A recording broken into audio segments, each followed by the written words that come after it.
So going back to why the Maker Bean Cafe started, my wife Lorraine and I, we really got involved in the maker movement. Maker movement is a place where people get comfortable with things like 3D printing, laser cutting, other creative technology. But we saw that there was an opportunity to create a space where people could learn about these things in a much more comfortable environment. And for us, the most comfortable environment is a cafe. So we took for us, the best parts of a cafe, which is really good locally roasted coffee, great tea, good food, and we paired it with a lot of these tools of the maker community. The success of this place is 100% dependent on the amazing customers that we've got. I would say they come in a few different flavors, starting with the absolute beginner. They actually came in only for a coffee, didn't know about our maker side of things, and hopefully they're quickly then looking through some of our designs. They're doing some quick laser cuts as gifts for friends. Other people come in who are very experienced makers. And so those are people that have their own designs, know how to use all the tools. Matter of fact, even share with us some tips and tricks on getting things done more quickly and in better ways. The maker community is a lot like that. And then of course there's a big swath of people right in the middle, and that's everything from kids coming in who are keen to learn about this technology to seniors who use this place as a spot to create things for friends and family. I would say that we run the gamut from total beginners right through very experienced.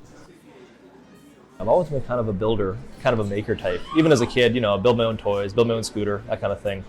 And I went to school at OCAD for industrial design, and that's kind of the field that I've managed to stay in. If you look at the city of Toronto, there are several places which will do laser cutting for you. When I was at OCAD, you don't get to operate the machines yourself, typically. What ends up happening is that you hand somebody a file, and they take the file and put it on the machine and cut the parts before you hand them back to you.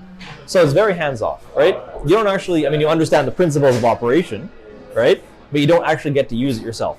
So upon graduation, I felt like I kind of lost a limb, right? Didn't have access to shops and studios, no wood shop, no laser cutter, no 3D printer, no CNC. This is all the stuff I was used to using.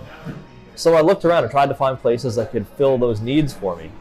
And a lot of them are very expensive. A lot of them are out in the middle of nowhere. A lot of them really are targeted towards more professional users than just a recently graduated student.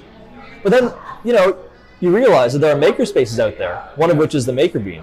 And so at the Maker Bean, you can come here and actually, make the things that you want for fairly good price, I would say, and get some good experience using the machines yourself. When I called the Maker Bean, they didn't have a lineup. The prices were reasonable, and of course, it's a coffee shop, which is always fun for me to hang out in. And so I came over and explained to Lorraine what I was trying to do, and we worked together to get the parts made, and they work great. It's a great experience, making things and drinking coffee, and they have these raspberry croissants, which are just delicious. So it's a good place.